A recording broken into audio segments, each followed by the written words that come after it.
the ball started rolling for America's all-time favorite funny lady. But the going was rocky at the outset for little Lucille Ball. She was raised by Dee Dee, her widowed mother, after her father died early of typhoid. While Mama struggled to make ends meet, Lucille played in her grandfather's house. He often took her to vaudeville shows. It was the little girl's introduction to show business, and she adored it. They tell me I was 2 when I first got up on the counter or wherever and spoke little pieces for pennies or candy or whatever, so I guess it was there from the beginning.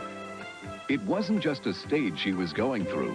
She stormed the high school stage and discovered at 15 she could make people laugh.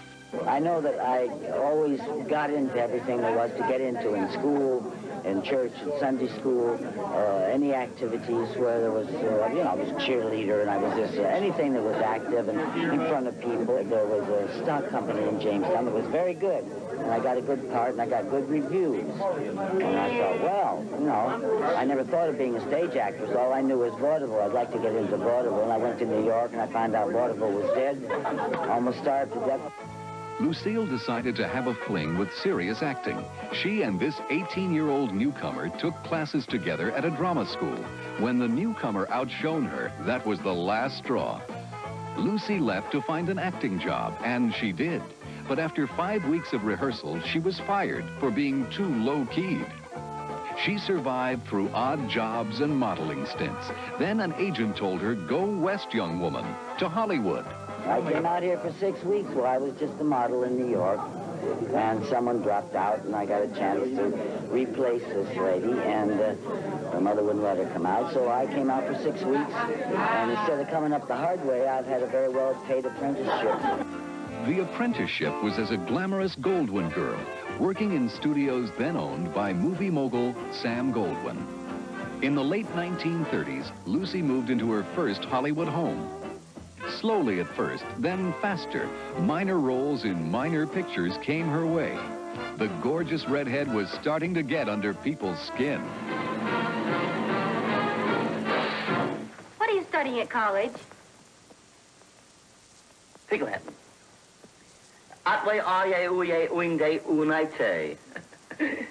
You wouldn't know a thing about that, would you? Oh, nay. She worked steadily in B films for years. To get into one film with Henry Fonda, she even took a pay cut. Her career was stalled. She became so discouraged, Mama had to join her. She was a wonderful character, Edie. She wasn't a stage mother, but she was supportive and very proud of everything I did, and always said, nothing is impossible. Go, try it, By the late 1940s, Lucille had been tagged Queen of the B movies, earning $1,500 a week. Her fortunes improved even further when she met Desi Arnaz. She was 29, he was 23. Marrying the Cuban band leader was the start of something big. They got together and created I Love Lucy for its 1951 debut. I didn't expect to do anything, very much of it.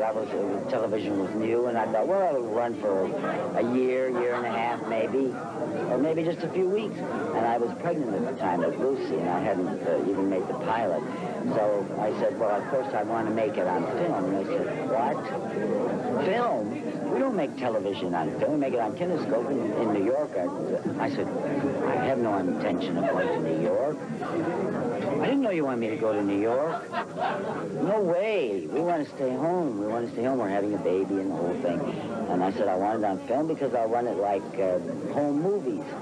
And they said, well, that's impossible. We can't even do it if you're going to do it that way. So we borrowed $5,000, and that's how we owned the show. Mrs. Desi Arnett. Oh, that's me.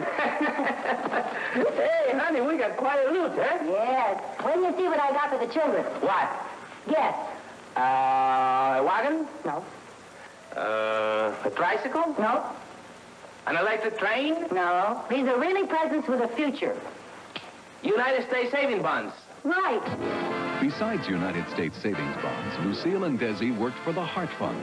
The whole country took television's first family of comedy to its heart.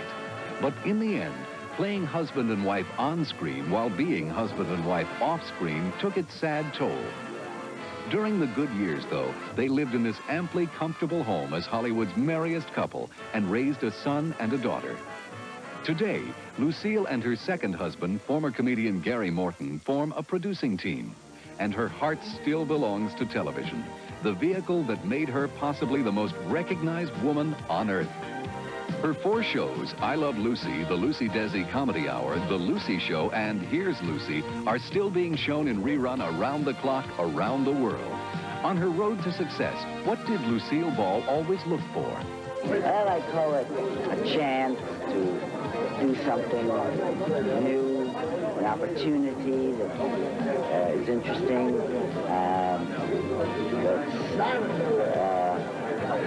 that's something you haven't done before, and you got the guts to try.